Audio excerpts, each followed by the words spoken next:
الله نحمده ونستعينه ونستغفره ونعوذ بالله من شرور أنفسنا وسيئات أعمالنا.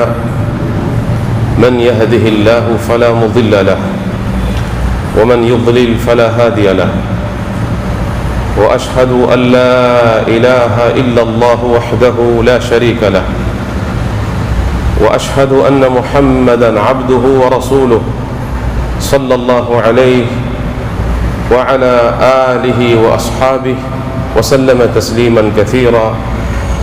أما بعد، أوصيكم ونفسي بتقوى الله تعالى فقد فاز المتقون.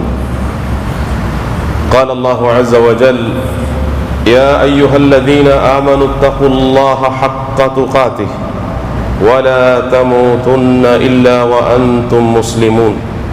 وقال سبحانه: يا أيها الذين آمنوا اتقوا الله وقولوا قولا سديدا يصلح لكم أعمالكم ويغفر لكم ذنوبكم ومن يطع الله ورسوله فقد فاز فوزا عظيما.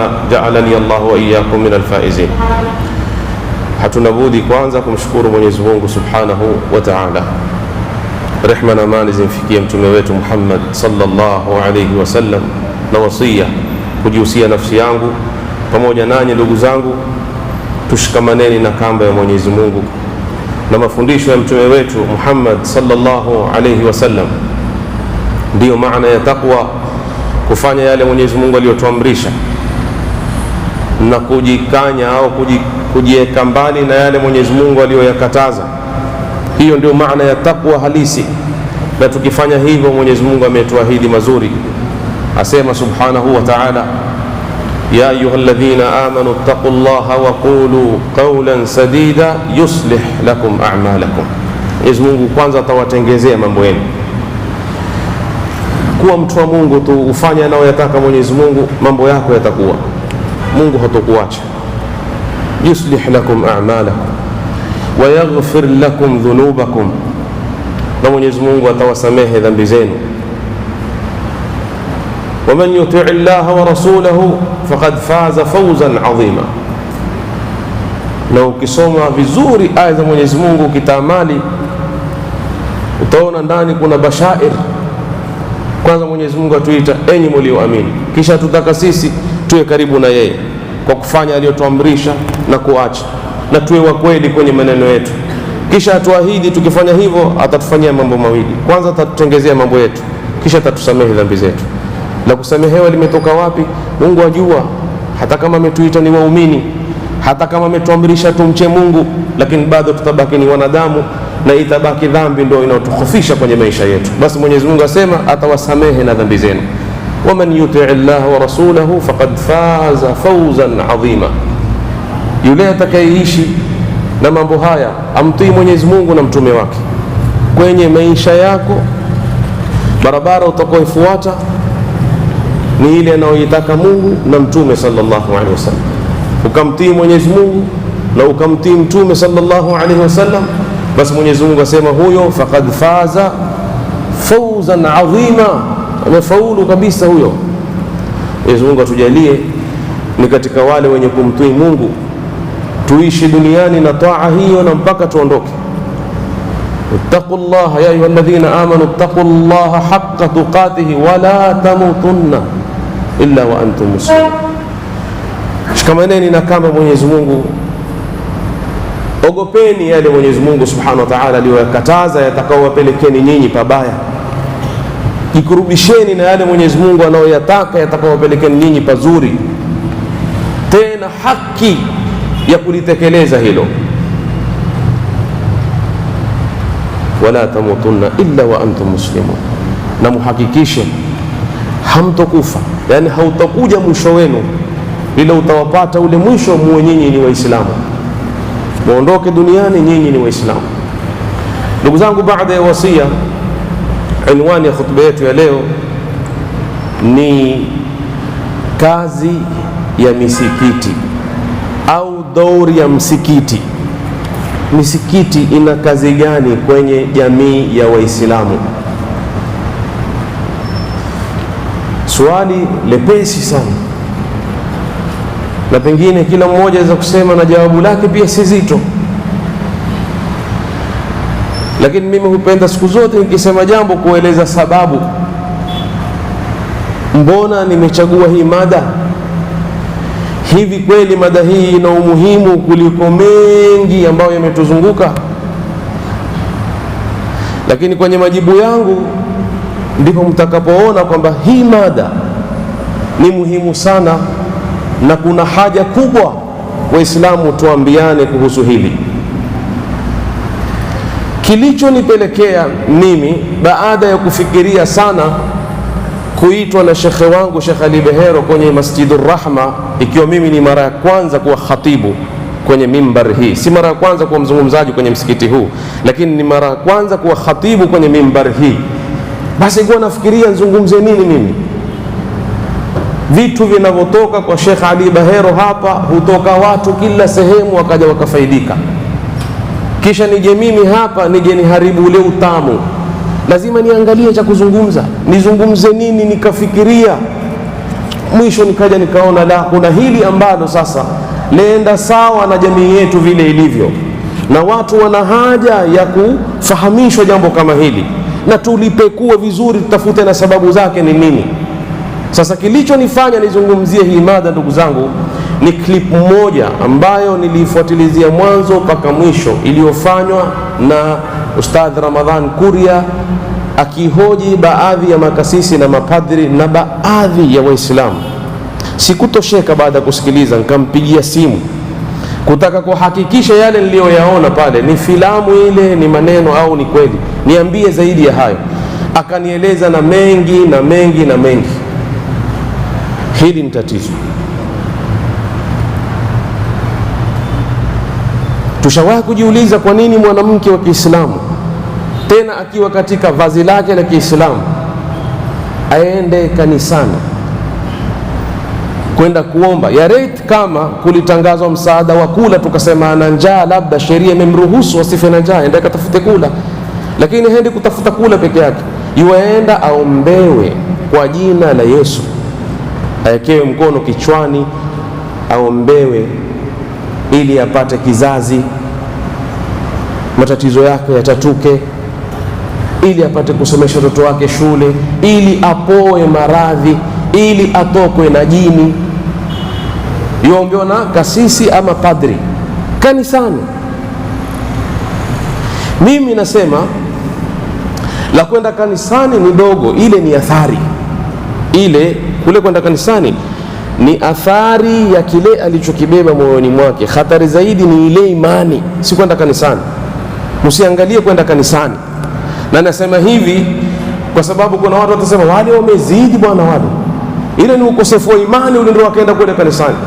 Kwani kuna wangapi hawaendi kanisani, huenda kwa wachawi?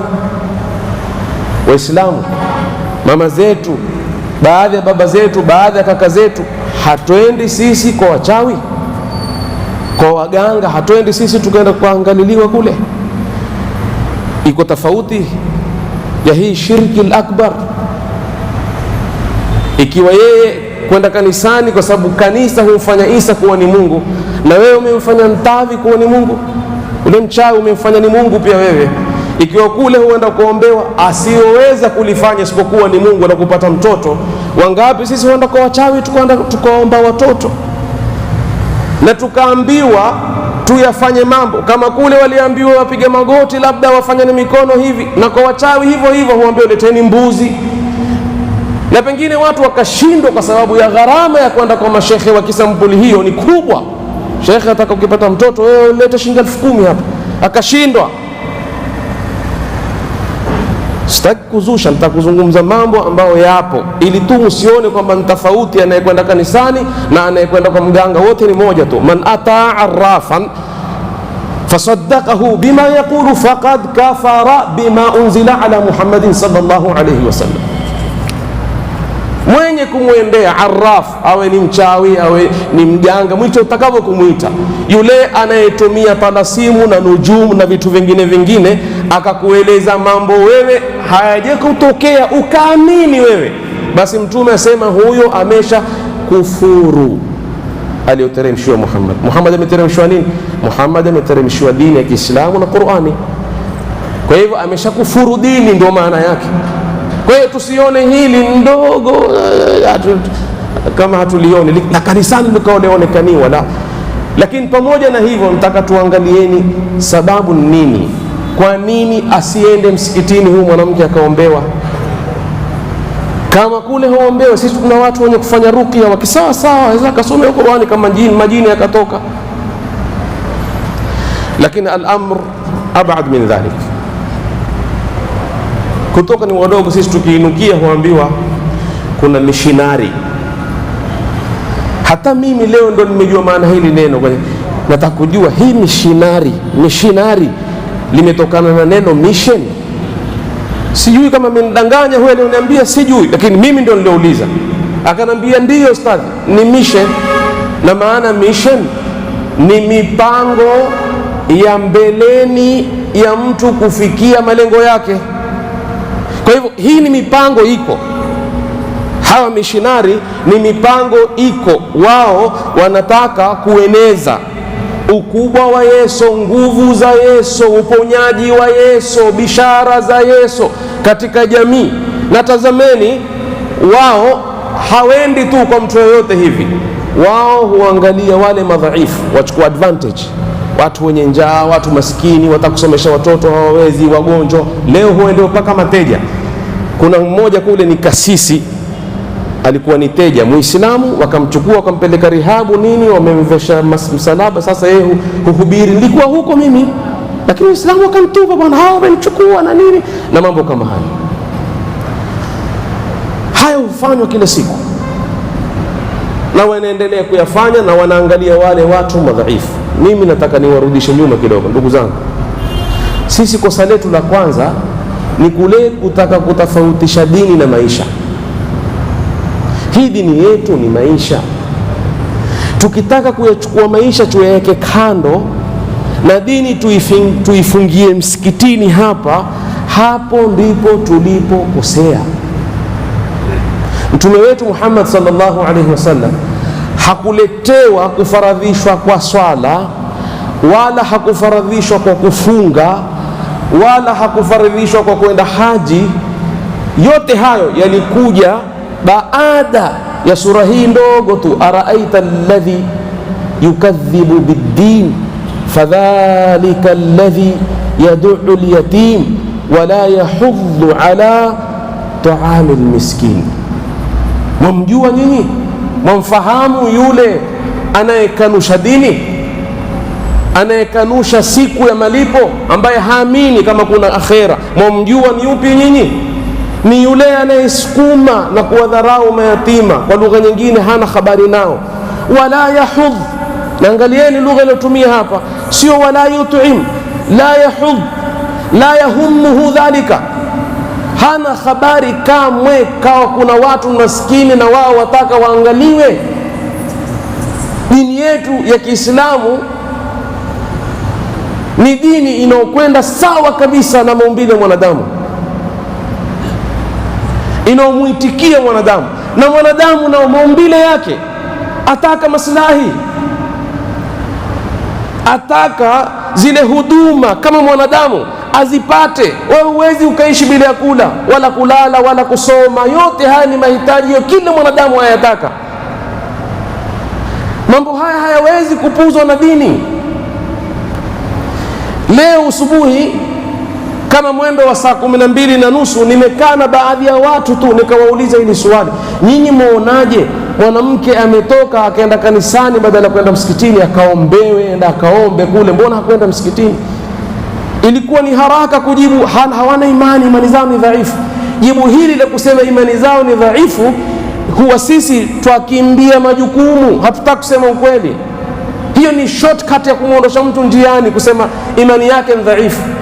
Huyu mwenye imani dhaifu, huyu mwenye imani iwe ina nguvu, iwe dhaifu, huyu mu'min hataki kula, hataki kuishi kama watu wanavyoishi, hataki apate afya ikiwa yeye ni mgonjwa, hataki watoto wake wasome.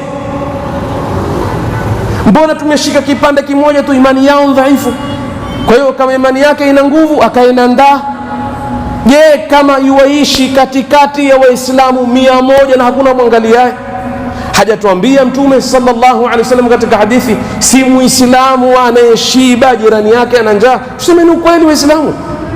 Muislamu aishi mtaa wa Bakarani, amezungukwa na nyumba 10 za Waislamu wenzake wanaojiweza, akawa yualala njaa, akiwa mgonjwa mwanawe hana kumsaidia kumpeleka hospitali, watoto wenzake wenda shule, wake amekaa nyumbani. Kisha sisi Waislamu, mama yule akaenda kule kanisani, iwe jabu yetu ya haraka tuseme huyu imani yake dhaifu. Mbona tusifikirie kwamba huyu tumemtupa sisi ndio akaenda kule? Mbona isije hivyo? Mbona tusiuzungumze ule Uislamu unaotuzungumzia sisi, takaful ijtimai? Uislamu katika nguzo zake 5 jamani, haikuwekwa zaka.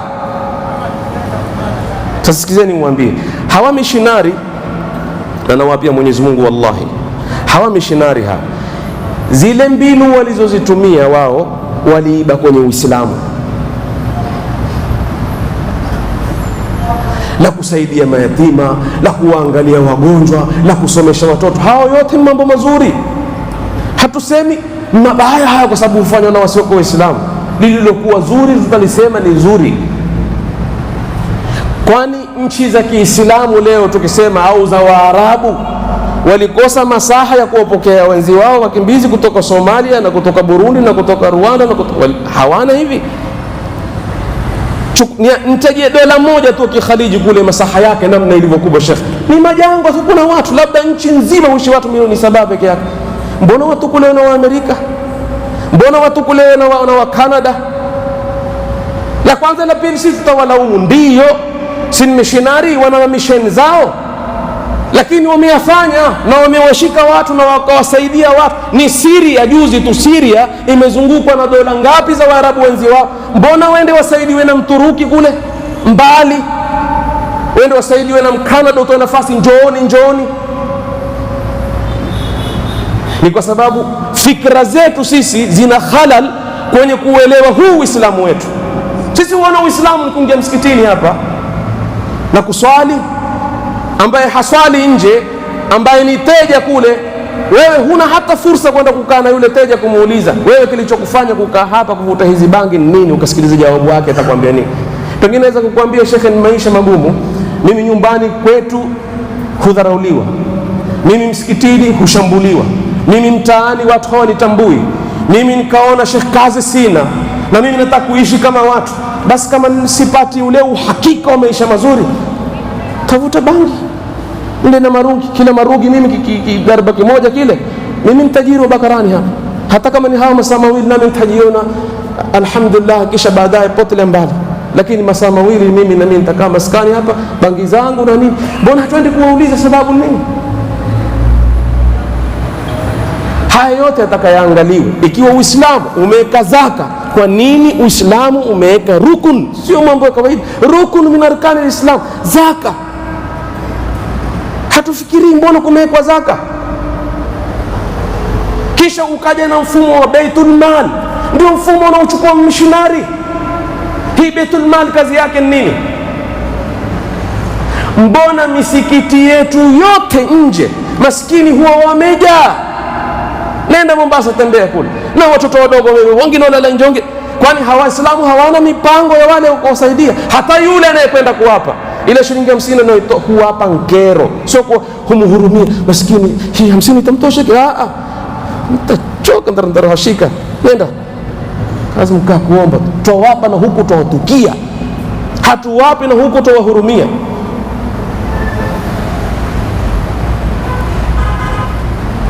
Ikiwa Uislamu umetupangia yote hayo, Umar ibn al-Khattab huja mwaka wa ukame, asema jamani, stopisheni, msimkate mtu hata mmoja mkono, hata akaiba.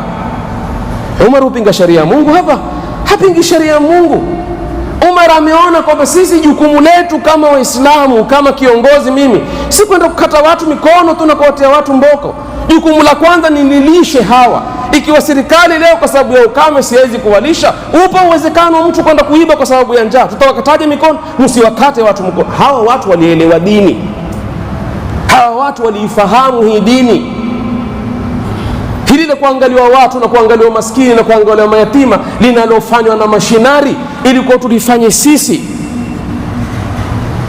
Nafikiri nikifika hapa tu huwa nishatandika mimi. Sasa nitaingia vizuri sana kwanza kueleza dauri ya misikiti. Sasa mtanielewa.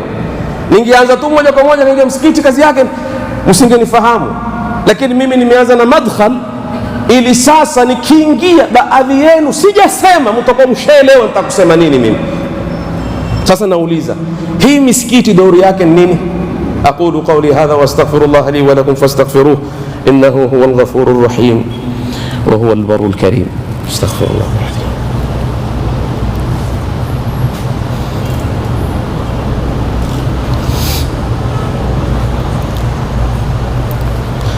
Alhamdulillah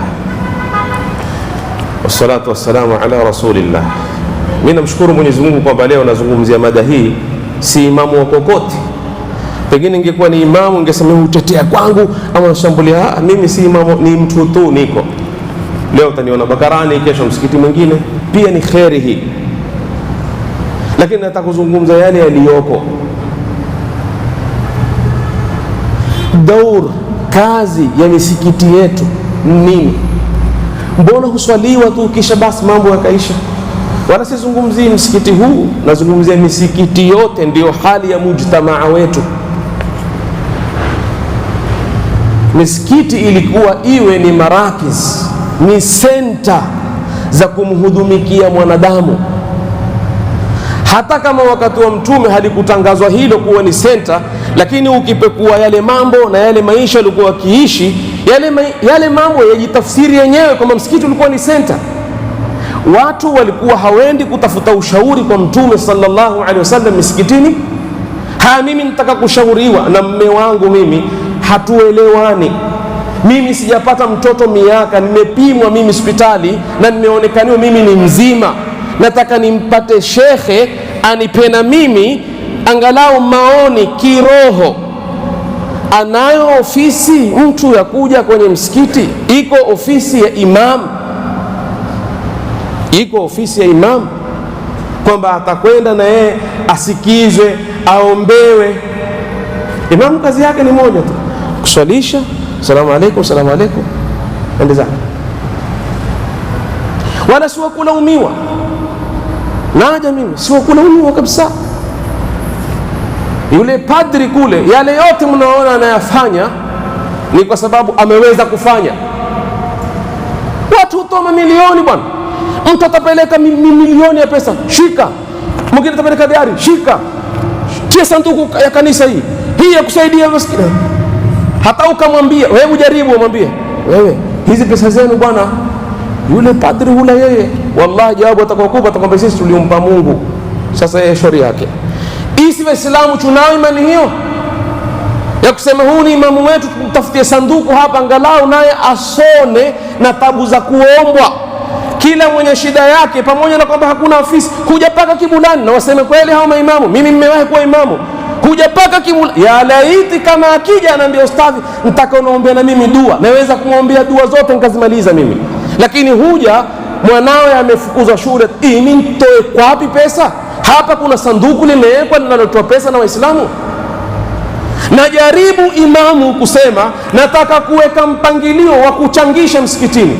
Kama kutapita siku moja, kamati ya msikiti itakaa itamwambia hatutaki michango kwenye msikiti wetu.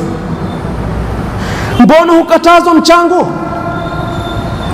Ikiwa leo hakuna baitul mal, tuna njia ipi Waislamu sisi kusaidiana? Mbona wale kwa Jumamosi na Jumapili waweza kuchanga na kusaidia wao mpaka wakawasaidia na Waislamu wenzetu kwa siku mbili tu? Sisi kwa siku zote swala 5 tushindwe kusaidiana sisi kwa sisi. Kuswali tunamkubali kuingia, hatuisomi hii Qur'ani sisi. Mwenyezi Mungu Subhanahu wa Ta'ala asema laysa albirra an tuwallu wujuhakum qibala almashriqi walmaghribi walakinna albirra. Hapa hakuna mtu kunipinga, haya maneno ya Mungu hakupingiki hapa, hata ukaleta tawili zako. Haya maneno ya Mungu, walakinna albirra man amana billahi wal yawmil akhir, man amana billahi wal yawmil akhir wal malaikati wal kitabi wan nabiyyin, aqida, hii ni imani. Kisha wa ata almala ala hubbihi dhawi alqurba, sio walyatama walmasakin wabnu sabil. Haya maneno ya Mungu huambiwa nani? Huambiwa huyo aliyekuja kuswali. Haimaliziki hapo tu, kisha baadaye ndo huja kurejeshwa hapo, wa aqama salata, kisha wa ata zakata walmufuna biahdihim idha ahadu.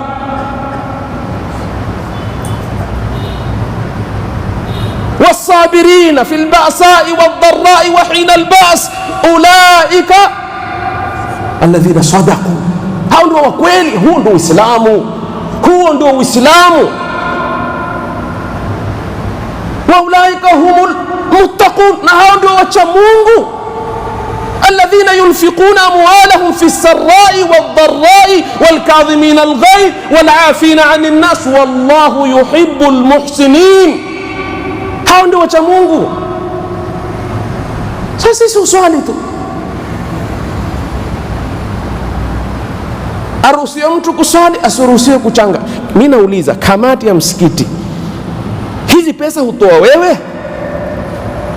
Imam amekuja na fikra, wacha niwaambie, na imamu yoyote mwerevu, mwenye imani lake, aliyesoma na anayefahamu, akabuni mtindo kamili wa kusaidia jamii, huyo imamu hawezi kuketi kwenye msikiti huo, atafukuzwa. Na imamu akubakishwa msikitini ni wale hewallah, bwana hakuna mchango, pana taka mchango, hewallah. Maimamu hawa hawapati salama kote. Msioni kwa kufanya hivyo wamepata salama wao, alhamdulillah. Sasa hivi na kukitokea makosa, wa kwanza hulimwa yeye. Wakifa watu kwa njaa, hulimwa mwanka msikitini, wasini kitu wale watu wafanja. Ndio tufanyie jamani? Tukitaka kuwafanya atakiwao kufanywa, hukatazwa. Imamu leo hajiandikishi kwenye baadhi ya misikiti mpaka assign contact kwamba yeye asifanye kazi yoyote nyingine. Ni kama watu wameafikiana, imamu hafai kupata,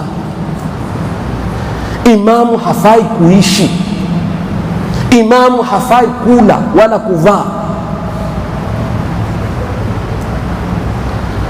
Imamu malaika, malaika hali, malaika havai, malaika, lakini hawakukamilisha. Na malaika hafanyi makosa, hana madhambi maskini Mungu. Lakini ile malaika hao maimamu kwenye kula na nini huku malaika, lakini ikifika akachelewa kuadhini, wewe kwa kikao na kamati, mbona hukuja kuadhini wewe? Si mwanadamu huyo, hawezi kuchelewa? Ama imamu achelewe, ni adabu gani? Ni adabu gani mtu mliyemkubali kuongoza nyinyi umsimamisha, wamuuliza mbona alfajiri sikukuona chini huku? Hilo swali tu, mbona huku hivi? Wewe akili yako ya kuambia yule imamu unayemwamini aweza akakaa nyumbani tu asije akila marungi alfajiri, asije tu? Hilo swali ni kumkosea adabu. Mbona hukuja kuswalisha alfajiri? Basi kama mimi mwambia sitaki, siji kuswali kwa ajili yako, mimi siji kwa ajili yako. Ama muone imamu yule anayefundisha watu hadithi hapa kwamba Mtume Muhammad sallallahu alaihi wasallam asema, mmoja wenu anapoijia sala na ijie wa alaihi sakina, sio ana utulivu, kile atakachokipata atakifuata na kile atakachokikosa atafanyaje? Atakilipa. Imamu huyo umuone mabio, lau atakungua meno yote atamtoka. Mbona ukimbia hivyo time vile? Mbona kama tuko msikitini ataswali ili nitaka ni wahitunde nikasomesha? Ni dini gani hii? Dini sampuli gani? Sasa tukisikia watu huenda kuombewa kule, tutafuteni sababu ya watu kwenda kule ni nini. Ndio nikauliza dauri ya misikiti ni nini? Misikiti ilikuwa iwe ni marakis. Hatuwezi kuwapa watu wetu ushauri sisi? Hatuwezi kuwasomea Qur'ani wenye majini wakatokwa na nini? Hatuwezi kuchangisha msikitini hapa sisi kwa mtu ana shida na tukamtoa kwenye shida? Tuliohudhuria hapa kila mmoja akitoa 100 yake tu, shilingi ngapi hizo? Hajapelekwa mwana shule, hospitali haijalipwa. Lakini biri hiyo mipango hakuna hiyo mipango kabisa. Tukitoka kueleza dori za msikiti, tueleze hili la jam'u tabarruat, la kukusanya misaada. Misikiti ifanye kazi gani nyingine baada ya kuswali kama hakufanyi kazi za kutumikia jamii? Na la ajabu, na pengine hamjawahi kulifikiria hili, huenda huo msikiti mwanzo mpaka mwisho ulijengwa kwa pesa za mchango, kukachangwa shilingi mpaka msikiti ukamilika. Siku ulipofunguliwa hapa, kitu cha kwanza hakuna michango. Msikiti tumeuchangia wenyewe sisi. Wala kusema kwangu huku mimi simaanishi iwe ni michango isiyokuwa na mpangilio, kila ajaye kullu man habba wa dabaa kuharibu nidhamu ya msikiti, lakini kuweko na nidhamu maalum, iwe wataendewa watu maalum, watu watajadili, watamwangalia mtu kweli ana shida yake, hakuna makosa. Salamu alaikum Waislamu, hapa kuna mgonjwa amepungukiwa na shilingi 50,000 hapa tulio msikitini, sisi tukitoa shilingi 10 atapata hizi, hakuna makosa wala kuharibiki msikiti. Wacho vakila na miwali na msikiti wa Mtume sallallahu alaihi wasallam, wacho vakiala ashabu sufa. Sheikh Bair, ashabu sufa walikuwa wakiala msikitini, wakiinuka msikitini, wakila msikitini, na mgeni anayekuja kokote kwake ni msikiti, nyumba ya Mungu hii. Hapa ndio ilikuwa kufanywa yote mazuri ya kusaidia watu. Hawezi mtu kisha baada hapo kaenda kanisani. Enda kufanya nini kanisani? Kisha pale akaenda kanisani, sasa tumwambie huyu udhaifu wako wa imani umezidi sana. Ulikosaje? Ulikosa nini wewe kwa Uislamu ukaenda huko? Lakini sasa tuna yapi ya kuambia wale wanaokwenda kule? Na la kwanza atakwambia nina shida. Ni kweli nina shida. Hawezi kuja msikitini kwa sababu imamu mwenyewe ana shida. Mimi ustaajabu kitu kingine, huyu imamu hupenda kulaumiwa.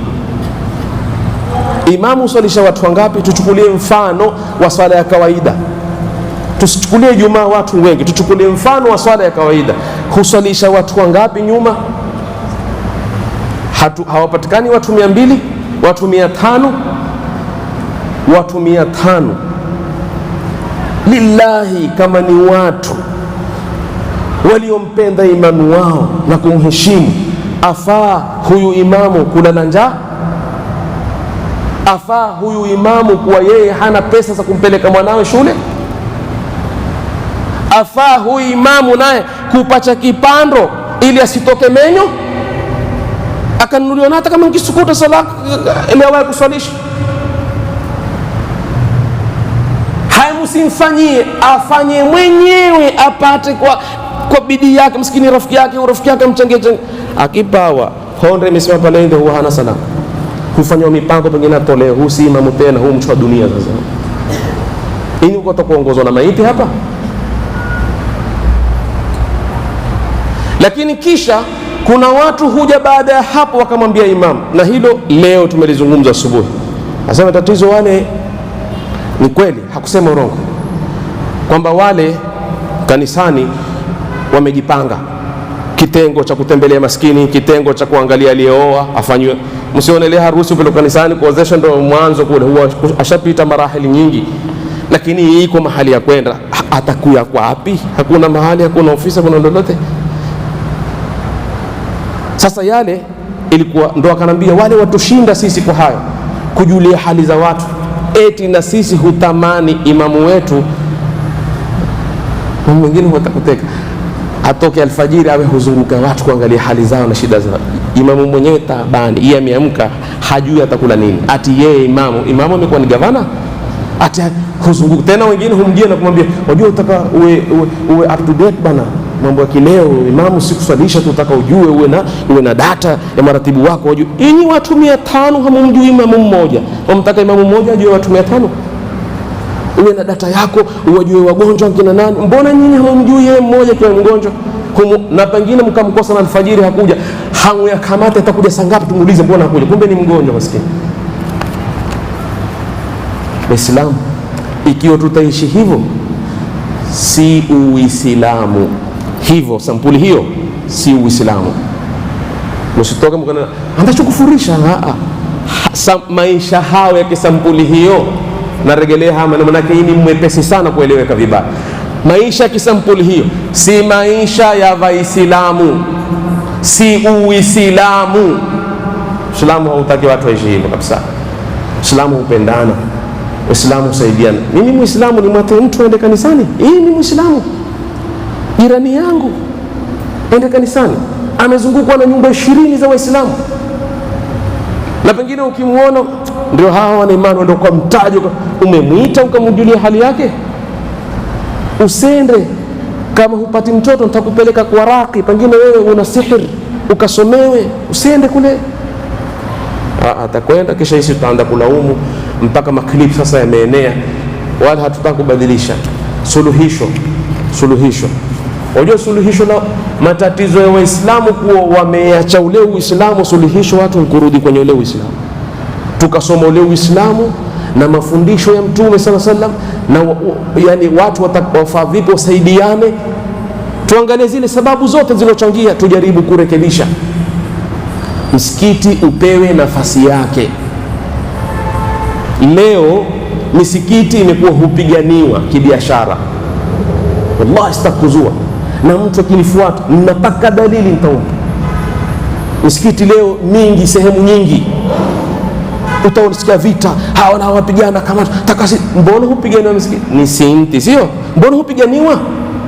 Mbona imamu ule mnayemwamini haitwi naye akaambiwa na wewe tutakufanya ni udhu katika kamati yetu? Na subhana, itokee kwa bahati ule msikiti hauna kamati, basi imamu apate nufudhi ile nini, wallahi billah watatoka wazee wawaambie ile kamati, mmemfurisha kitu ile imamu nyinyi, mmemfurisha kitu, imekuwa kila kitu nje yetu, mtokeni ule imamu asalishe ndio zake. Wallahi iko miji sampuli hiyo, isifukuza watu kwenye hii dini kila sampuli bwana, kufukuza watu kwa kuatana ndaa, kuwafukuza watu kwa maneno makavu na maneno ya kuwaudhi. Kuna na wazee waliokuwa msikitini, kazi yao utafikiri ni wale mijitu wamewekwa msikitini, vita vao ni watoto tu. Hataki kuona mtoto msikitini, toka kwenda tofauti, kazi yake ni hii. Hao watoto mtakuja kuwarai wakiwa waje msikitini na wasije. Kwani watafanya nini watoto hapa? Mtoto miaka 5 hanai hanini, mtu nafahamu zake, atacheza mwateteze hali mbio huko. Mtume kiswalisha, akija vijukuu vyake vikikata watu safu, angali ikwa ito kama ni ulimwengu ule, mwana kafa pale pale. Humpanda na mtume juu na mpaka maswahaba wakasema mtume amekuwa mgonjwa, labda amekufa, sijida imekuwa ndefu, mbona hinu? Kumbe kijukuu chake kimempanda juu, asema sitaki ni muudhi. Mwana akitagamia tu pale, kuna wazee shekhi sumu hufukuza watu kwa kila sampuli. Sisi imamu akichaguliwa kuwa ni udhu katika kamati, kutakosekaniwa nini? Kwani nani afaaye kuwa ni kiongozi wa msikiti kama si imamu? Nani mwingine afaaye? Ndio mambo yakaharibika. Idha usinida al-amru ila ghairi ahlihi fantadhiru saa. Tukitaka misikiti yetu iwe na dauri yake, ipate heshima yake, ifanye kazi yake, lazima tubadilishe kila kitu, mshinani chini kule kubadilika. Ikiwa imamu itakuwa yeye mkupelekwa, hakuna kitakachobadilika, wala sikulaumiwa yeye, ni kwa sababu hakupewa zile nufudhi na hawezi, na pengine maisha yamembidi yeye abaki hivyo. Hakuna kulaumiana, tutafuteni matatizo yako wapi. Hayo hayaishi tukiyazungumza, ni mengi na wengi haya twayajua, na pengine nyinyi mwajua zaidi kuliko mimi ninayezungumza. Nilitaka tu ni message kuifikisha pale tunapoona clips za mama zetu kwa makanisani, japo ni baya, lakini tusiruke tu na kulaumu peke yake, tutafuteni na sababu nini. Nafikiri message yangu nimeeleweka, ndio maana nikasema leo nazungumzia dauri ya misikiti katika jamii zetu za Kiislamu. Mwenyezi Mungu atujalie kila la kheri. صلوا وسلموا على رسول الله. قال الله عز وجل إن الله وملائكته يصلون على النبي يا أيها الذين آمنوا صلوا عليه وسلموا تسليما. اللهم صل على محمد وعلى آل محمد كما صليت على إبراهيم وعلى آل إبراهيم إنك حميد مجيد. وارض اللهم عن الصحابة رسول الله أجمعين والتابعين لهم بإحسان إلى يوم الدين. اللهم أعز الإسلام والمسلمين وأذل الشرك والمشركين ودمر أعداء الدين وانصر إخواننا المسلمين في كل مكان برحمتك يا رب العالمين. وردنا إلى دينك ردا جميلا. ألف بين قلوبنا وأصلح ذات بيننا واهدنا سبل السلام وجنبنا الفواحش ما ظهر منها ما بطن وأخرجنا من الظلمات إلى النور. اللهم إنا نعوذ بك من البرص والجذام ونعوذ بك من سيء الأسقام. ربنا آتنا في الدنيا حسنة وفي الآخرة حسنة وقنا عذاب النار. وصلى اللهم على نبينا محمد وعلى آله وصحبه وسلم تسليما كثيرا. وأقم الصلاة.